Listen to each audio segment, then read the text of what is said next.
El 23 de agosto de 2023, un jet privado Embraer se estrelló en la región de Tver, al norte de Moscú. Entre los escombros ardientes no solo estaba el cuerpo de Yevgeny Prigozhin, el líder del grupo Wagner, sino también la incertidumbre sobre el futuro de la influencia rusa en el mundo. Durante años, Wagner había sido el brazo armado invisible del Kremlin en África, una herramienta perfecta de negación plausible. Si cometían masacres, Moscú decía: no son nuestros soldados. Si morían, no salían en las noticias oficiales. Pero tras el motín de Wagner contra Putin, el Kremlin decidió que el tiempo de los contratistas independientes había terminado. Muchos en Washington y París brindaron pensando que el imperio ruso en África colapsaría sin su líder carismático. Se equivocaron gravemente. Rusia no se retiró, se transformó. De las cenizas de la empresa privada ha nacido una estructura estatal, militarizada y bajo el mando directo de la inteligencia rusa. Su nombre oficial evoca ecos de la Segunda Guerra Mundial, el Afrika Korps, y su misión es clara: expulsar definitivamente a Occidente del continente y asegurar las llaves de los recursos naturales del futuro. Hoy en Libertarian Blogs analizamos la nacionalización de la guerra y cómo Putin ha creado un nuevo ejército colonial para desafiar el orden mundial.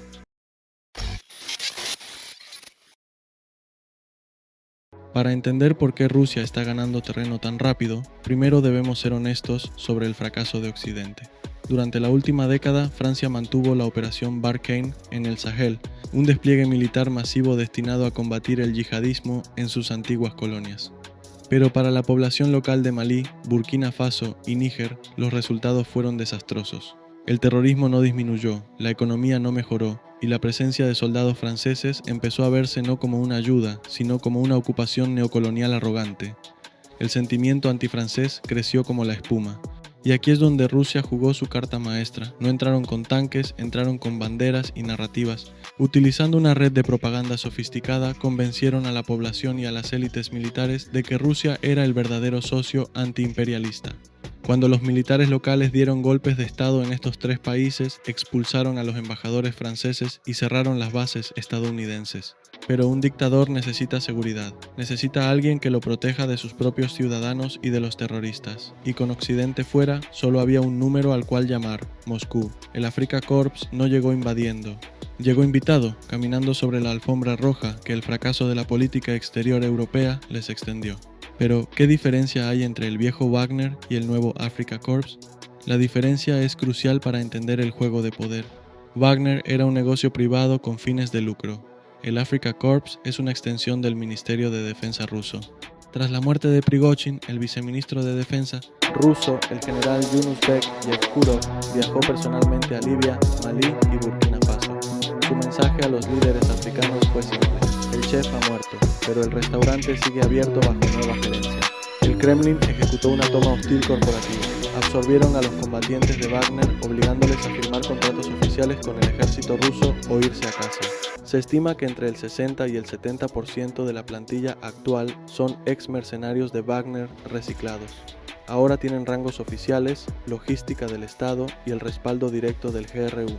La inteligencia militar rusa, ya no hay intermediarios. Esto elimina el riesgo de que un líder mercenario se vuelva contra Putin, pero también elimina la máscara. Ahora, cada atrocidad, cada acuerdo minero y cada bala disparada en el Sahel es responsabilidad directa y oficial de la Federación Rusa. Hablemos de economía, porque ningún ejército se mueve por caridad. El Afrika Korps opera bajo un modelo de negocio que podríamos llamar paquete de supervivencia de régimen. Ellos ofrecen tres cosas a las juntas militares africanas. Primero, protección física para el líder, convirtiéndose en su guardia pretoriana contra otros golpes de Estado. Segundo, campañas de desinformación masiva para mantener el apoyo popular. Y tercero, fuerza bruta contra insurgentes. ¿Y qué piden a cambio? No piden transferencias bancarias en dólares, piden activos tangibles. En la República Centroafricana y Malí, el pago es acceso a minas de oro. En Níger, el premio mayor es el uranio. Níger es el séptimo productor mundial de uranio, un recurso crítico para la energía nuclear. Durante décadas, ese uranio alimentó las centrales nucleares de Francia. Ahora Rusia está asegurando esos activos. A través de empresas estatales rusas como Rosatom, buscan controlar la cadena de suministro global de energía nuclear. Es un intercambio clásico. Rusia garantiza que la junta militar siga en el poder y la junta entrega la riqueza del subsuelo a Moscú. Para un libertario, esto es fascinante y aterrador. Es el uso del aparato estatal militar para asegurar monopolios de recursos, disfrazado de liberación nacional. Sin embargo, no todo es un paseo triunfal para los rusos.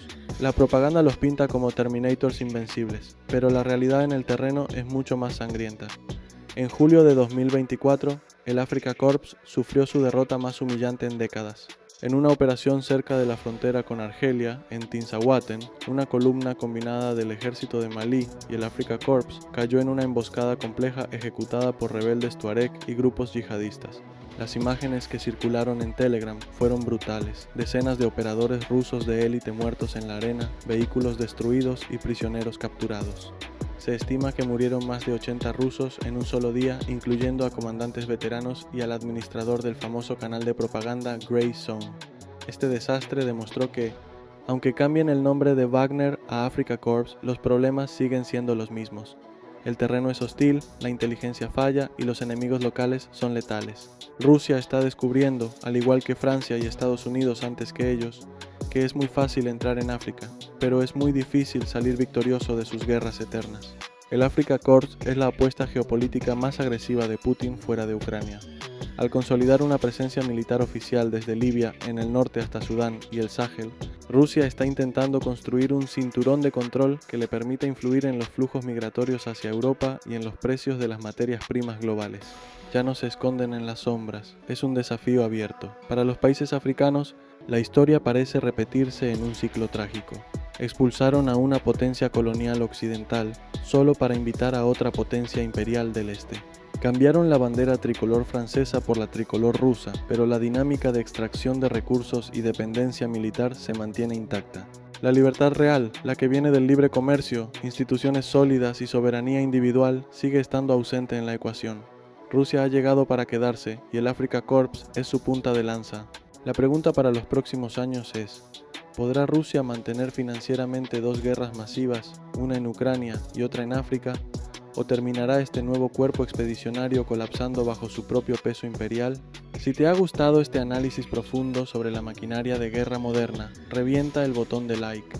Suscríbete para entender lo que los noticieros tradicionales no te cuentan. Y si quieres apoyar este canal independiente, considera unirte como miembro. Déjame tu opinión. ¿Crees que la estrategia de Rusia en África es sostenible a largo plazo? Te leo en los comentarios.